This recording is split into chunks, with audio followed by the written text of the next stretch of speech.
Hello and welcome to the Stateside Soccer Show. My name is Jordan. With me, as always, is Logan. How are you, Logan? I am doing well, Jordan. It's a busy week at work. I felt like I didn't say that right, but I did.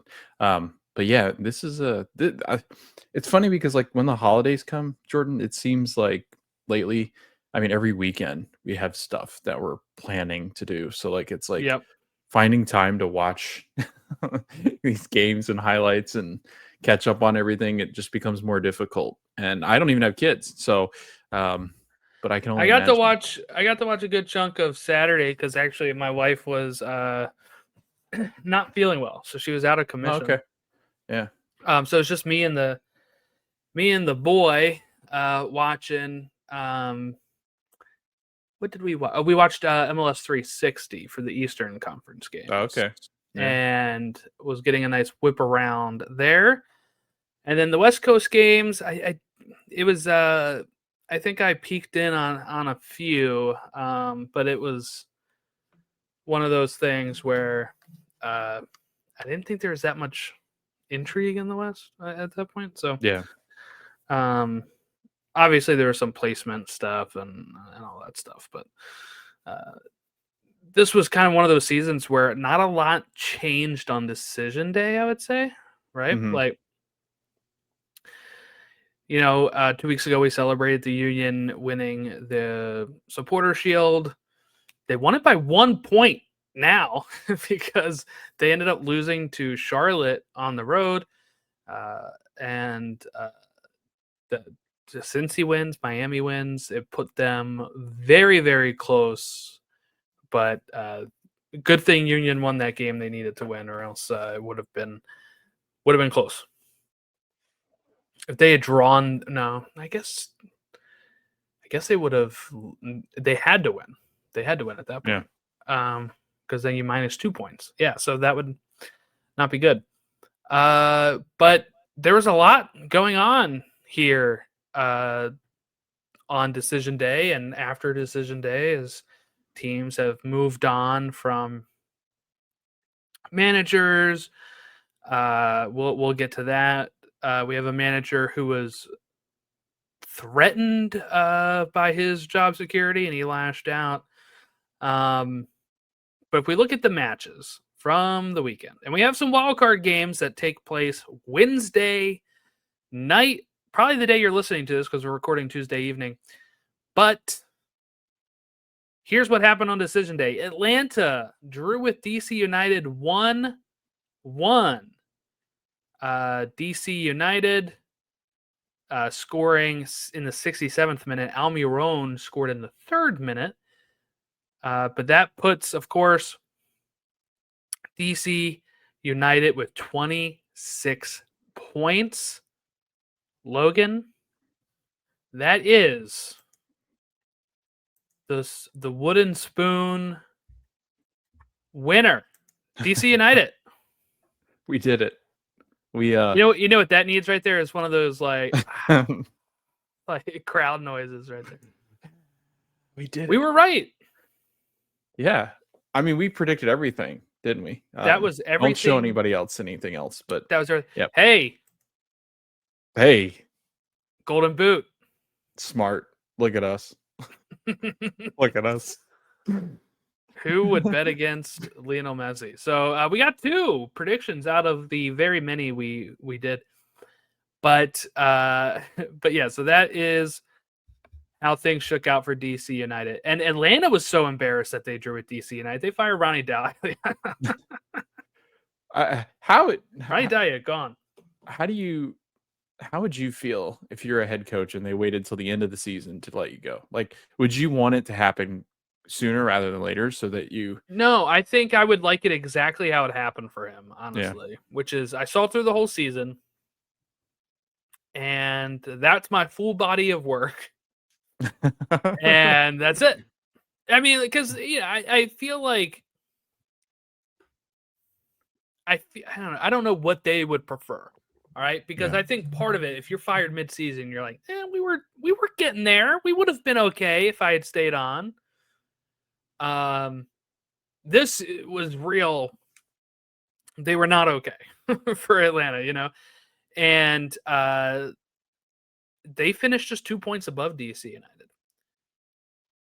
5 wins on the season. A stat I had read from, I think, Tom Bogert was saying that they had only won one of their final 18 matches.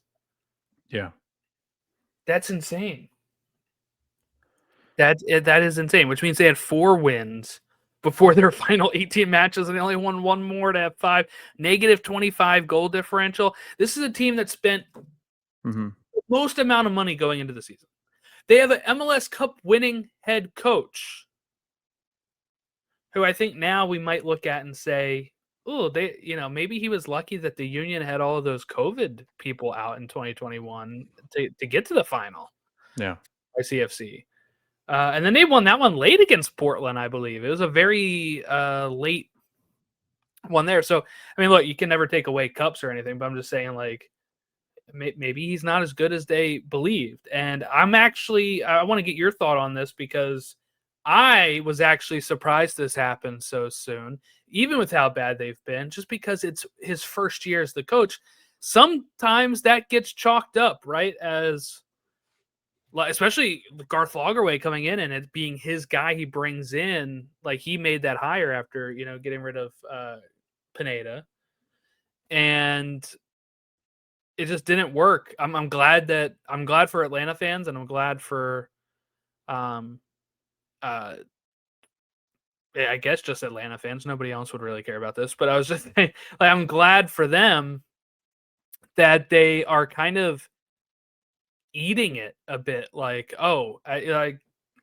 his statement was, hey, Atlanta deserves better than this, so we're moving on.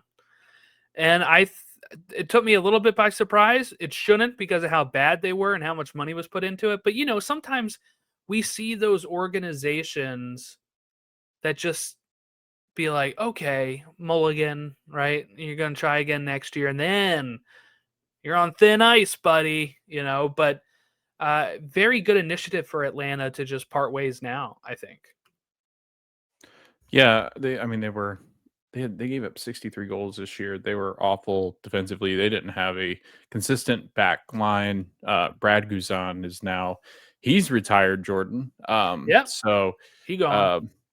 there's it's crazy that you and I, thinking back to it, like, I know that you were high on him. And I was higher on them as the season began, but as Latte Lath looked like he was going to do something.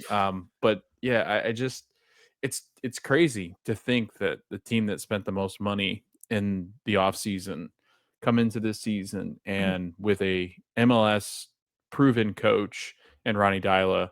I also think that whenever this kind of stuff happens, Jordan, that there's got to be some disconnect between the front office and head coach, because, like you said, it's not like Atlanta was churning out really competitive teams the last couple of years and he tanked them.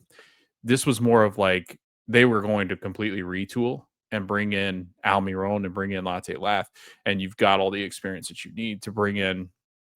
And then it just kind of blew up in their face. And between health and getting players healthy and them playing consistently and just some missed time from some star guys, I think it just culminates in this mess of a team. And I mean, Garth Lagerway will fix it. It's just a matter of if you how look at long his it'll take. But track record, he usually fixes. This is a big miss. yeah, Probably the biggest miss in Lagerway's career. yeah. Lasted less than a year. December 20th is when he was announced as the coach. I didn't realize this. I should have probably went through and looked at this. This is their worst season in Atlanta United history. So we were just saying how they weren't lighting it up before that. He came in and actively made them worse. Yeah. An MLS Cup winning head coach. Like, that's his NYCFC teams were usually pretty competitive. Kind of crazy. He did. I forgot. So he coached at NYCFC. He was there for 2020 and for 2021. Then he went to Standard Liège over in Belgium, and then he went to Club Bruges. And actually, like, he reached the quarterfinals in the Conference League, but they still fired him. So I don't know. Maybe there's an issue there. I don't know. It is weird. Like, he wasn't there long. I mean, I remember him on the sidelines for NYCFC, and it felt like a couple of years ago. So it's not been long that he's been gone. So yeah, maybe those short he was. stays. Yeah, like I guess he 3 left years. after. It doesn't state on here. I'm looking on Wikipedia, but like June of 2022, he went to Belgium. He won MLS Cup 2021. So was it? Did he just ride off in the sunset? I forget, or did he start the next season and get like let go? No, From NYCFC. He left. He was there. He was there until 2022. Yeah, because Cushing June. took over. Yeah. And he made the jump over to Belgium. Mhm. And he was there from again a year, June 2022 to May 2023, only 40 games. And then Club Bruges, he was only there from July to March, 49 games. Then he went to Al Wada over in Abu Dhabi, and he was there from July of 2024 to December. Only did 11 games. And then he came over to Atlanta and did 37 games. Maybe and he's just a traveler. this was his this is his worst win percentage, dude. 16%. Before that, NYCFC, he had a 51% win percentage. That's pretty good. Is he like the Big Sam of? But he's like he travels. Around he just goes around to different clubs. Yeah, he just will think. I mean, what a life, huh? Like, if you can continue to like, I will say that unlike any other sport in the world, I mean, it doesn't work out. Like, especially if you break into Europe. If you break into Europe, man, you just get on the carousel and ride it out. Like, you just ride it, man. You just go to Abu Dhabi. Maybe you'll end up in Dubai. Like, some MLS team will probably want him at some point. Like, again, maybe a national team somewhere. This may have tanked it. Yeah, I don't know. Again, just really good on Atlanta for pulling that trigger, but it seems like he usually only stays somewhere a year or two and he's gone. So yeah. But they're gone. Atlanta United only finished with 2 points more than DC United. That's 28 points on the season. Also on decision day, we had Charlotte beat Philly 2-0. We had Wilfred Zaha get sent off, and now he's like suspended and fined. 90th minute, game's over, and he just loses his head. So not great there, especially because they make the playoffs. So now he's going to miss a game or two. You have Columbus beat Red Bull New York 3-1. Cincy beat Montreal 3-0. Miami beat Nashville 5-2. And in an Open Cup, was it Open Cup rematch or Leagues Cup rematch back from the day? And I think they were also in a U.S. Open Cup final a couple of years ago. But Messi has a hat trick. Scores his first penalty of the season. I had to do a double take on that because I'm like, that seems weird. Yeah, but I guess it was, like Suarez and other players taking those penalties. So, just the fact that he scored that many goals without a penalty, 29 goals, just one penalty, 19 assists. Logan, I think it's pretty clear we're going to have our first back-to-back MLS MVP, Landon Donovan MVP winner, right? Yeah, I don't think there's much of a competition. I mean, it just, and the other thing too is that he's done this now for 2 years where he's played like less than 26 or 7 games, or like it's crazy. This is 28 for this year. Did he? But yeah, last year he really missed a lot. Like way less than some of the others that played 32 or 34 games. Like, it's bonkers that he can miss like a fifth of the season. And If he played a couple more games, because he missed 8 games. If he had played a couple more games, he has the opportunity to have actually broken Carlos Vela's goal scoring record. Because I think he fell 5 goals short. That's like 2 games for Messi. You know what I'm saying? Like,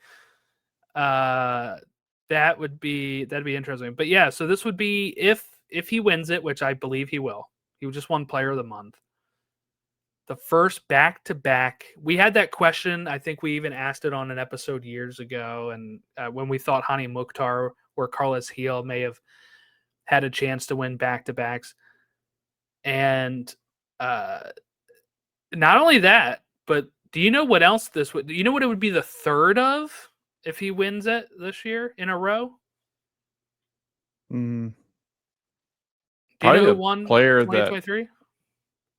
2023. Oh, it wouldn't be the first time. Would this be international players? This would be 3 straight Argentine players because Acosta won in 2023. Oh. So it would be 2 straight for Messi and 3 straight for Argentina. Isn't that crazy? I forget that he's Argentine. I'm trying to think. It looks like that has never happened in MLS history as I'm scrolling back through these lists. We've never had 3 straight of a nationality winning the MVP. So most likely going to happen. I don't see how you can't give it to him, honestly.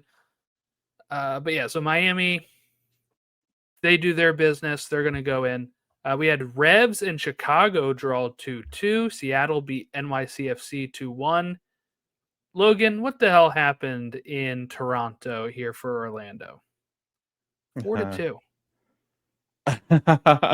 I mean, a complete letdown. I think let the pedal up off the gas. I think a lack of attention. I think. Are you able to pull up the form guide? Like, because it always stalls out my thing. Yeah. How's their last, like, I don't know. What's Orlando's, like, how good have they been? Like, how many wins have they had in, like, their last, like, Are you 10? asking me how bad Orlando City is Yes, playing? in their last, like, 10 matches. Okay. It's not good, I know from experience. But well, just from looking at the table when they were in, like, 4th and 3rd, and they now are almost all the way. Are they all the way at the bottom of the playoff, or are they're in the wild card? Yeah. Yeah, they're 9th, so Chicago's 8th. It is not pulling up. Form guide must be down because it is not pulling up. It just Oh shows a my, blank is page. it AWS? It might be, man. We're done. We're cooked. It's cooked. It's over. So hold on. Let me see. I'm going to go to their schedule. I could maybe even look on like Bot Mob, but you know, sometimes. There we go. I can give you the last 5. Okay, give me the last 5. 2 losses, 2 draws, and a win. That'll do it. Yeah. How close the table was. Yeah, because if you go back 5, we were talking about them being like 3rd or 4th. Yeah. 5th, could sneak in. You know, having a chance to sneak in, and they went the other way. So that's not great. They've lost more points than any other team except for Nashville. And it was 3-0 before Orlando even scored 1. And then it was 4-1 until the very last minute. Yeah. Colorado and LAFC kicked off the West Coast teams 2-2. LA Galaxy won 2-1 over Minnesota. San Diego won 4-0 over Portland, and they wrapped up the Western Conference. We were so high on Vancouver, and I kept saying, San Diego's new. Boom, San Diego comes through and is the winner of the Western Conference. San Jose beat Austin 2-1. SKC and Houston played out an infamous 0-0 draw. It seems pretty standard for those two, I think. Then you have St. Louis and RSL 2-2, and then Vancouver losing to Dallas 2-1. My. All right. So, what do we got going on for you this week? The main thing we got to talk about here as we transition over here to what's to come is the wild card matches, Chicago and Orlando. That's Andrew facing off against Logan. Yeah. So we'll see how that goes. And we have Portland RSL. Those are at 8:30 and 10:30 Wednesday, October 22nd. But before we dive into your thoughts on how you feel going up against Chicago, I just wanted to shout out Matt Pollard, who he came on the show a time or two, and what he does at Burgundy Wave is crucial. All these local coverages are so crucial to this league, especially in a time when MLS is generating AI articles about match wrap ups. When you have the soccer market is shrinking in the sense of a lot of publications are shrinking, right? Sports Illustrated was caught kind of making up people and authors and using AI stuff before. So just support your local podcasts, your local reporters doing the work. Matt Pollard asked a very fair question to Chris Armas about his status going into the offseason. And Chris Armas, in the heat of the moment, just kind of gave it to him. Now, this is all hashed out. Chris Armas did contact Matt Pollard and apologize to him and put a statement on Twitter and everything. So it seems like that's squashed, but I just wanted to bring it up because we've seen it a few times. I put out a tweet, we saw it with Caleb Porter and the New England local coverages. And then we saw it with this Burgundy Wave coverage with Chris Armas. And it's just one of those things where why do that to the people that are spending their hard-earned money to get there a lot of the times? When I go up to Philly, I'm not like writing this stuff off as business expenses or anything. You know what I'm saying? People Yeah. are going and spending their time. They're spending their money for like tolls or maybe some of them are writing them off, whatever, gas, whatever, and spending their time to elevate this league in the coverage, right? Like, and just consistently having the managers and teams kind of crap all over that. So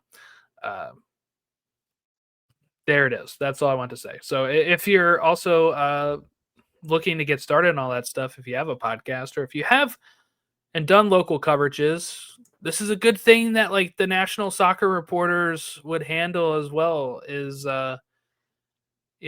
getting more members. Being in that is a very cool experience for Logan and I, and that's just it's just cool. So support your local soccer media. Can I just say something about it? Like Yeah. I feel we're in a dangerous time as it is with journalism and censorship and Mm-hmm. allowing, media outlets to only report things that a certain side wants and excluding those that have a differing opinion. And this is more sociological and everything else and what's going on in the world right now. It's deeper. It's the biggest thing I think, Jordan, and you probably agree with this, is that social media has completely villainized any kind of true journalism that could exist ever again. And I think until something happens with social media, but again, then you get into censorship, but it just so much is happening on all sorts of different spectrums. One thing that I've always thought about journalism as somebody that did study communications, study political science in school, like have been around, enough, especially because my job entails writing. Sometimes the things that we have to write are not always the things that people want to hear, but need to Mm-hmm. hear. And I think when people have, and I hate this idea of, this heat of the moment stuff. And as somebody who has competed before, I get heat of the moment, but a person that is professional, a person that is doing this for a living, you sign up for this. Like you know what you're signing up for. You're signing up for a whoever wants to have an opinion, like Chris. And I know they've kind of buried the hatch, but again, when you say stuff like this, you do feel it. It is the truth. Chris Armas actually says in this statement that it's not what he felt. I don't buy that. I do think he feels that way about what Matt has written in the past. Why would he say it Yeah, because otherwise? that's the thing, right? He brings up your outlet is always so negative to Right. us or whatever. It's Like, like that yeah. And that why you didn't read feel that? in the moment type of thing. Right. And as a head coach, as somebody that would, and I get building a brand, but like you're a head coach, just stay off of it. Like, who cares what other people think? Do what you're supposed to do. Like, and I know people are like, well, that's easy for you to say. Nobody criticize. Like, no, like people get criticized all the time. And what people write about you, like, I'm never I gonna don't take know if that to people heart. know this, but like I literally when I'm at my desk job, I have a couple broadcasters right behind Yeah, me critiquing everything actually. right. And so when you say that doesn't happen in office jobs, it does. Okay. But I mean, I have long-winded to that. say, like, we need true media. We need to support local journalism. We need people that write about things that people don't agree with. Um, I think we're into too much of the clickbait, too much of the content creation. Oh yeah. There's just so much going on, and there's so many things that I think a normal person has to digest on social media nowadays that never existed before, and we're just all trying to coexist in this world, and too much heated about like what other people write about them, and like it's Yeah. not like I've read some of Matt's stuff. It's not like he's just questioning like what do It's they do, which is it's true. also Like what fact, are they doing? right? Like I Right. mean, yeah, they had a really bad they had a bad season, the Yeah. Rapids. And the expectations on this team were large because of last year and when they brought in Armis and they bring in Stefan and they bring in all these players and spending money. It's kind of like the Atlanta situation. It just didn't crater as bad as the Atlanta situation. And when you miss the playoffs of a league that has like what 60% of their teams make the playoffs, questions are going to Yeah. be asked. And especially when your Yeah. contract is coming up, like it's a valid question of like, are you still going to be here? You know? Right. But we need truth in media. That's what we need. And Matt brought it, and Chris didn't like it, but it's the truth. So um, we'll see what happens with Chris Armas. His contract is up, and he has not stuck around many places very long. So Mm-mm. see what happens. Okay, so going into tomorrow night, Chicago, Orlando. What what is your kind of like what's your vibe going into this here? Because the top goal scorers, Ojeda was 16, Kuipers was 17 on Chicago's end.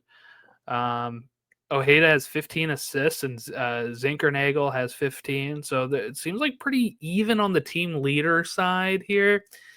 When you look at stats, like Orlando usually has like on average it looks like 48% possession. Chicago has 49. Goals scored, goals conceded is like 2 to 1.9, 1.8 to 1.5. Shots are 13 to 16.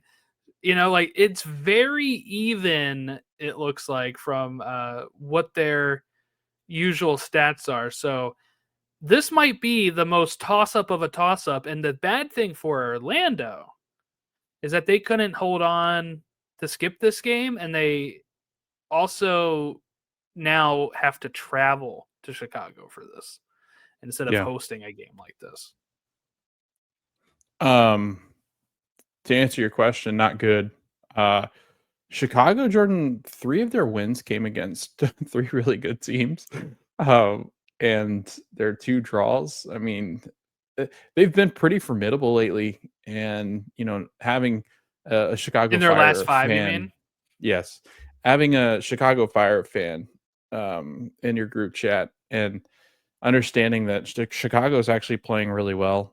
Jordan, I am leaning heavily into the fact that Chicago is going to beat Orlando.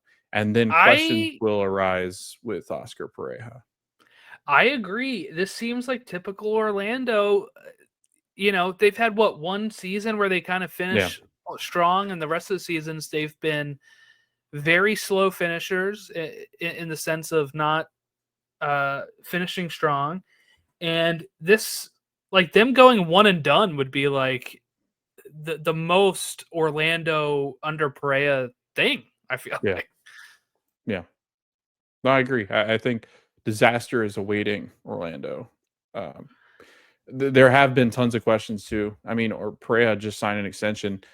There's discussion, Jordan, of like, what are we doing? Like, this is one of the more talented teams that we've had, especially a Yeah, team that Jordan has always struggled to score goals. And you look at the goal totals, besides the astronomical amount of goals that Inter Miami scored, the Orlando's third in the Eastern Conference and behind Chicago and Miami. So it's, this is a team that usually is lackluster when it comes to goal scoring, and they figured that out. Now they don't defend as well, and they used to be pretty good defensively.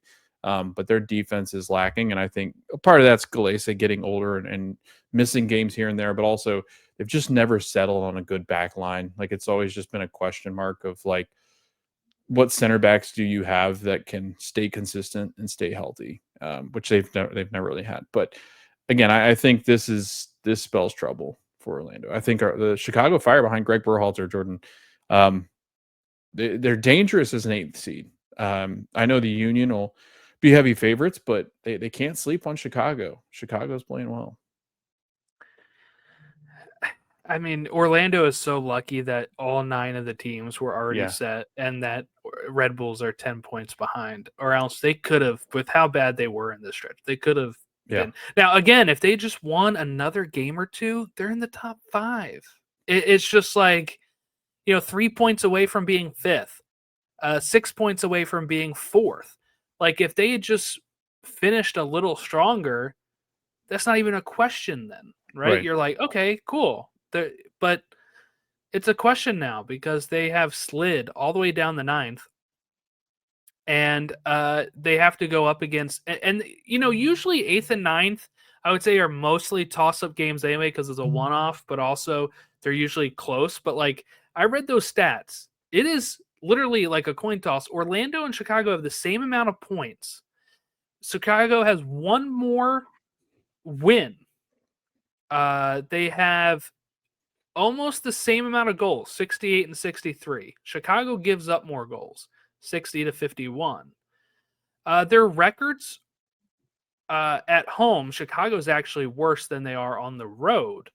So that might be a good sign for Orlando. Orlando's good at home, though, but here's the thing. So Orlando's record at away is almost the exact same as Chicago's record at home. Yeah. So it's like, Orlando's never traveled well, and especially they because don't. it's No, probably I going to be don't think they pretty do. cool up there. I don't know what the temperatures currently sit at, but it's not like it's a Oh, 80 tomorrow in here. Chicago. Let's check. I'm I'm gonna not sure pull it's going that to up be here. 80 degrees up there tomorrow like it is here. No, tomorrow it's gonna be 50 with a low Yeah. of 43 with wind, I was high going to say, wind. it's Chicago. It's raining right now there. 46 degrees. It's the kind of game Chicago wants against a team that's going to turn into an icicle. Yeah, wow.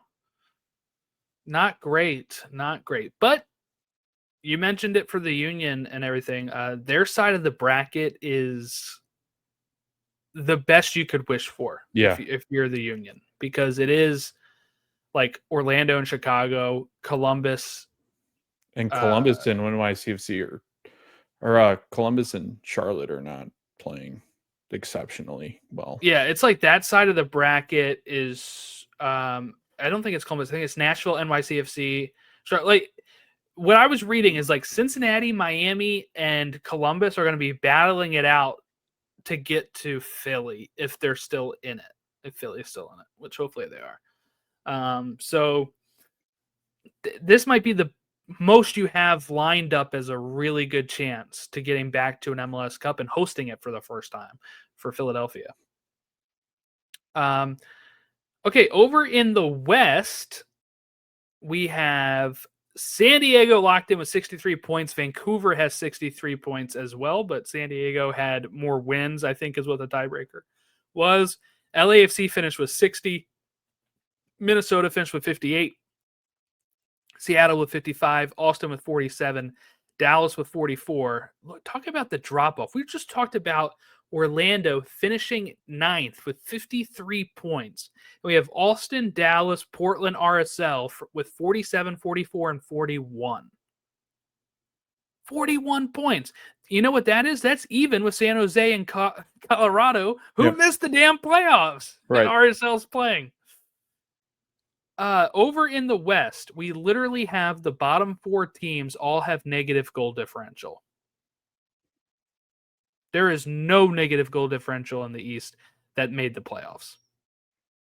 Is the East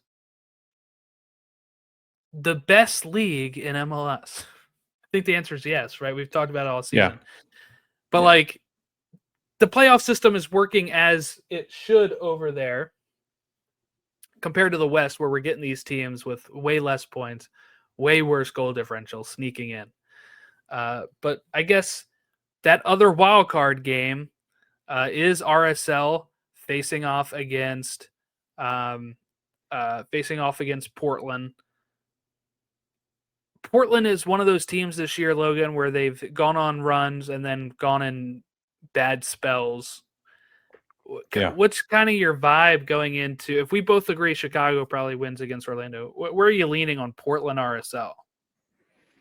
Oh, that one's tough just because Portland has to have the advantage, I would think, because they're playing at home. And they're slightly better, only a -7 goal differential to -11. Yeah, and RSL's been abysmal on the road. They have a league 3 wins.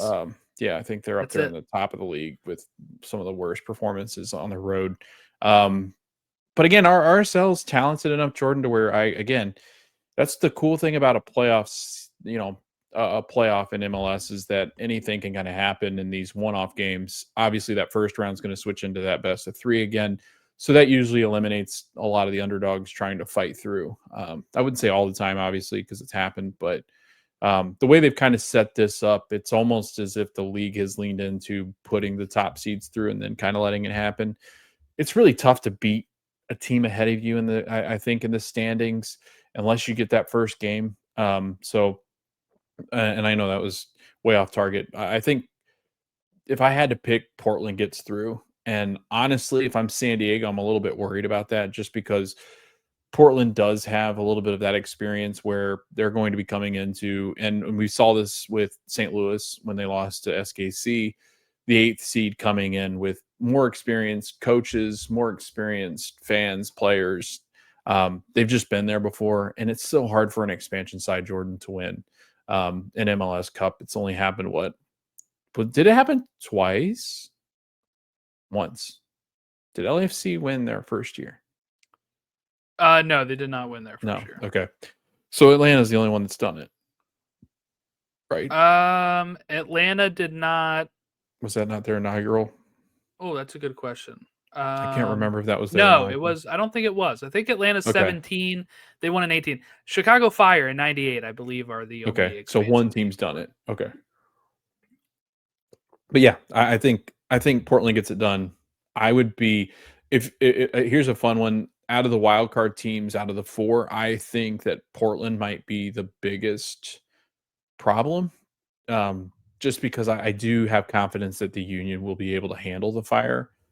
I don't know. I don't know. San Diego's played well, but again, it's so hard to put faith into an expansion side.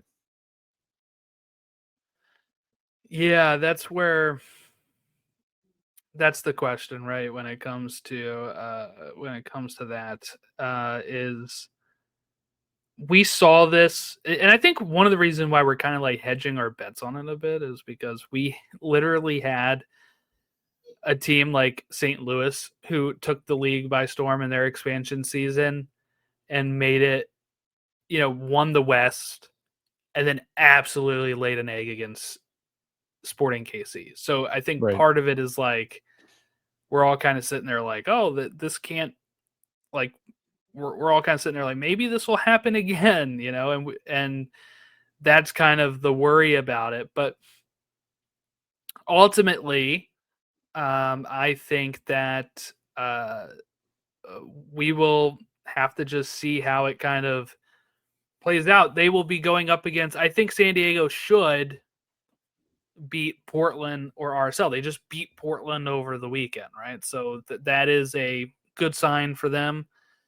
Also in these rounds, so let's talk about the round of 3 that starts and then does not end until the end of time because of how long it takes. I think we're going to be watching them on Christmas Day, aren't we? The third games on Christmas. You joke, but literally, I know it's November 3rd or something. Yeah. Is the last of these rounds or part of this?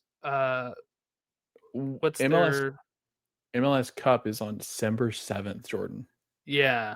That's crazy. Oh, so some of these game 2s are November 3rd. Game 3s, if needed, runs until November 9th. Yeah. That's like 3 weeks from now. Okay. That is so stupid. We're looking at this. It kicks off the best of 3 kickoff on Friday night with one matchup, and it is Miami and Nashville. Nashville, who just got slaughtered against them, now has to be like, all right, let's try this again. Let's go for it, boys. But let's go to Miami this time and play. So that kicks off Friday night at 8:00. Sunday, October 26th. No games on Saturday.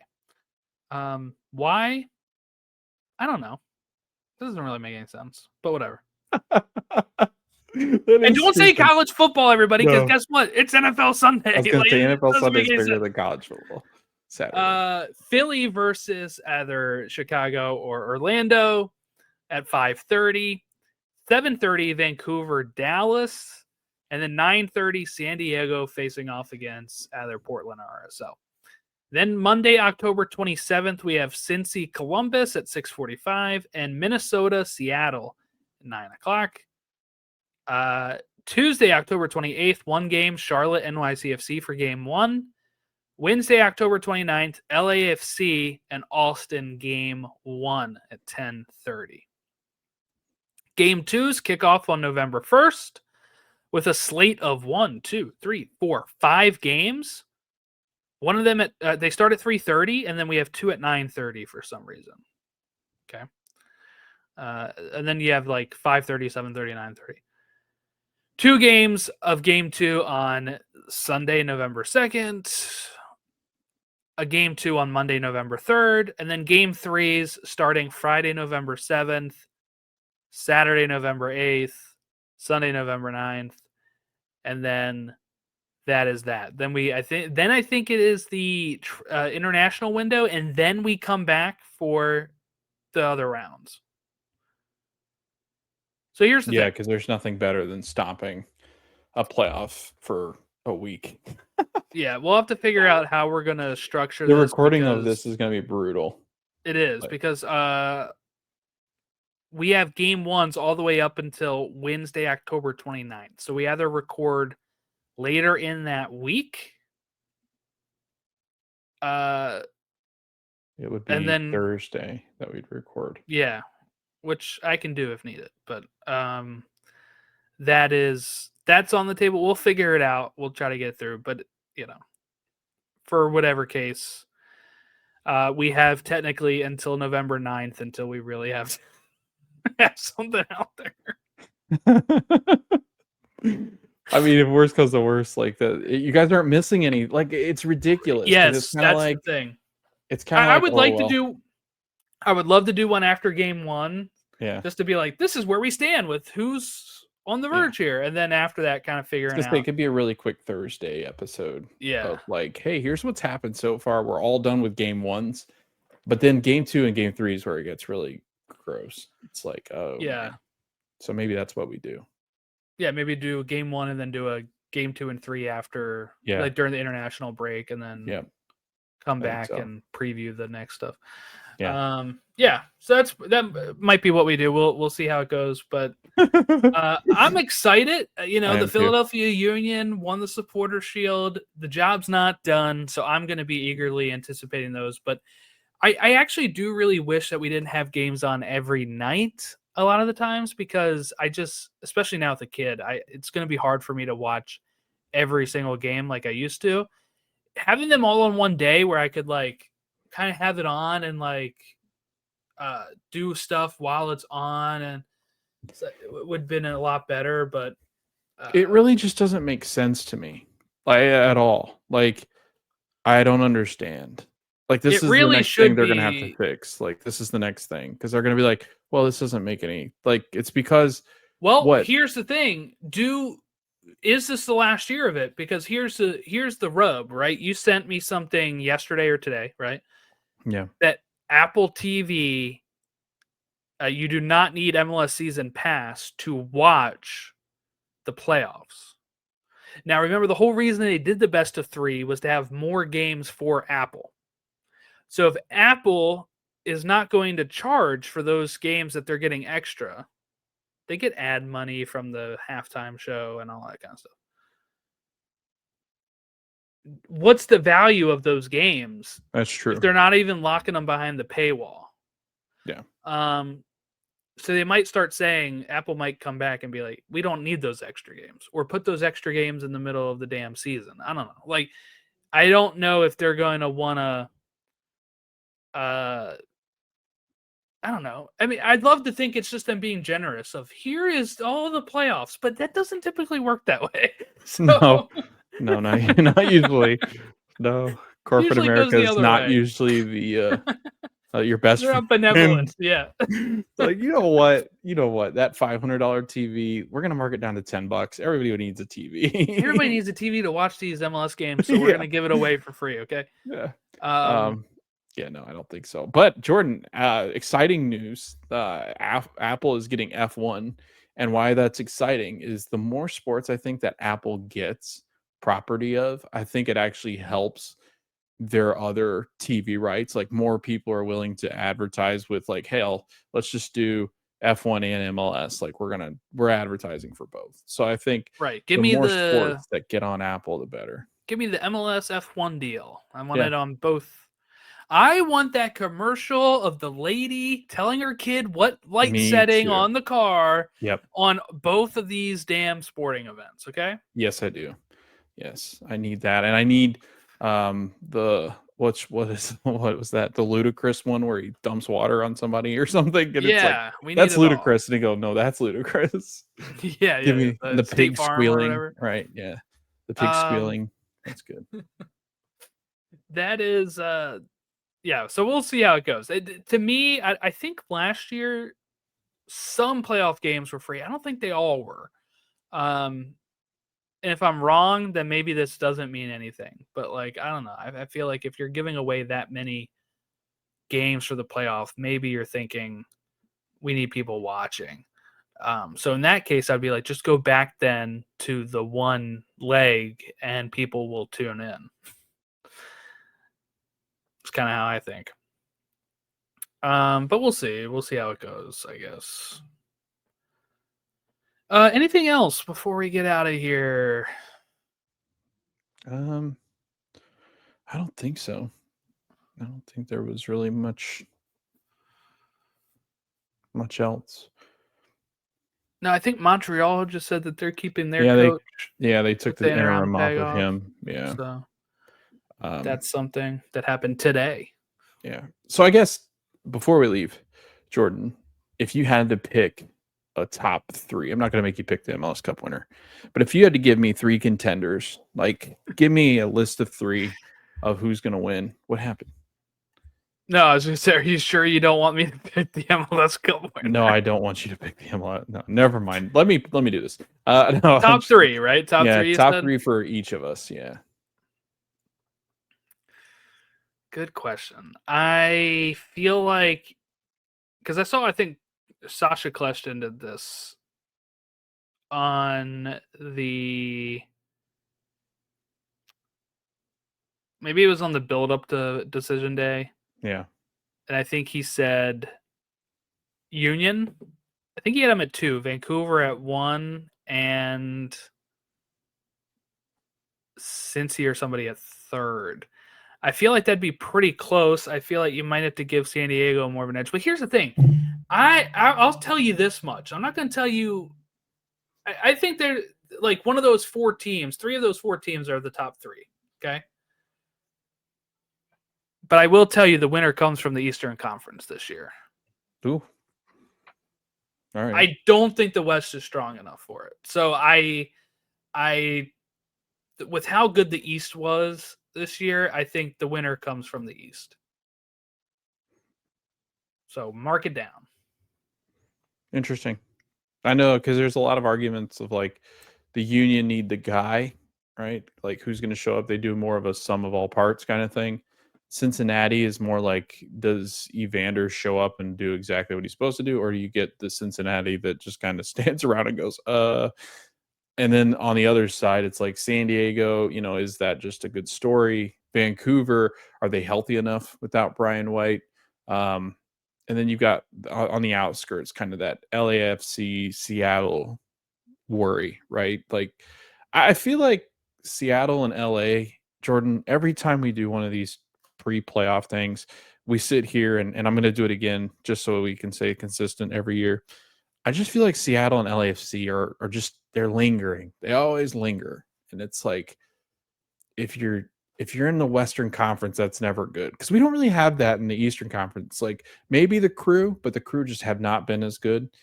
But we don't have like the 2 lurkers like Seattle, where it's like, like a really experienced team that could be dangerous. It just never falls that way for the Eastern Conference, where in the West, I feel like LAFC and Seattle are not, if they're not at the top, they're in the shadows waiting to take you out. Interesting. So there you have it. I'm picking LAFC. LAFC. Okay, that's your number 1. I'm going LAFC. I just feel like something's there. Like with Sun, with Boanga, like I don't know, man. It's a lot of good players. It is, but I feel like I don't know. With how well Miami's been playing right now too, I wouldn't count them out. Which they've only won 1 trophy, right? Since he's been there. It's just 1. They won Supporter Shield last year. They won Supporter Shield. They won League. Okay, so they've won 2. They've won 2. Yeah. I'll tell you who's not winning MLS Cup. Orlando City. So there you go. Okay, so another fun one, since we have like 7 minutes left. Yeah. If you had to pick, who would you knock out? Who are you saying they don't have a shot? Like every team that doesn't have a shot, in your opinion. I know they like to say every team has a shot because it's MLS. No, they don't. It's not the truth. So I will go ahead and say, here's who's not winning MLS Cup: Dallas, Portland, RSL, Austin, Orlando, Chicago, NYCFC, Charlotte. Agreed. I think Nashville could go on a run. I think Columbus could go on a run. I think Miami could go on a run. Yep. I just don't.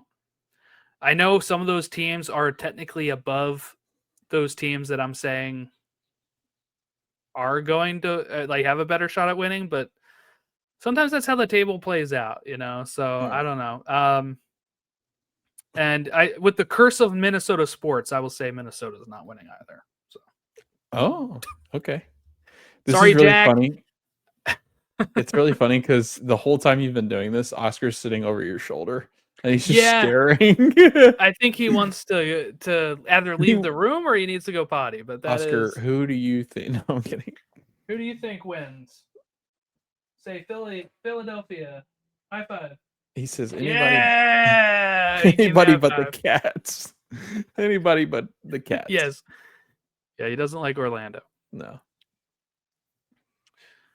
All right. We also predicted our MVP, who most likely is going to be MVP. So we might have a shot at 3 of these predictions being right. It's pretty high for us. That is probably our best run. Yeah, I was going to say that might be our. All right. Who do we have Coach of the Year? Coach of the Year, we have Trundolo and Mascherano. Okay, yeah, that ain't going to happen. That's not happening. Bradley Carnell's going to win that. or Well, San wait. Diego. I was gonna say. Yeah, Yeah. I think they'll give it. Well, I guess it depends. Usually it's Supporter Shield winners. So, but That's what I was thinking. I was like, Bradley's like, and Union missed the playoffs last year, so like, I think he should win it. I I so think he too. should win it. But I wouldn't be shocked if people are throwing votes to San Diego, because of hey, they didn't make the playoffs last year either because they didn't exist. So I could see them being like that too. But we'll see. Well, Mikey wins then. Yeah. But yeah, we didn't get Supporter Shield right. We didn't get. I mean, if Miami wins, you get another. You get a point. So there you go. Okay, at Stateside Show for all of our social medias. You can follow us there. We'll try to be back after the game ones wrap up next week. Everybody just kick back and enjoy the wild card matches, and then the start of the best of 3 that'll take us into mid-November. Until June. I think the World Cup starts mid. Yeah, MLS they're going all the way best of 3 until the World Cup. Cup. Just scheduling around that. Game 3 will be after the group stage. But yeah, so that's what we got going on. Thank you all for watching and listening along, and we'll catch you next time.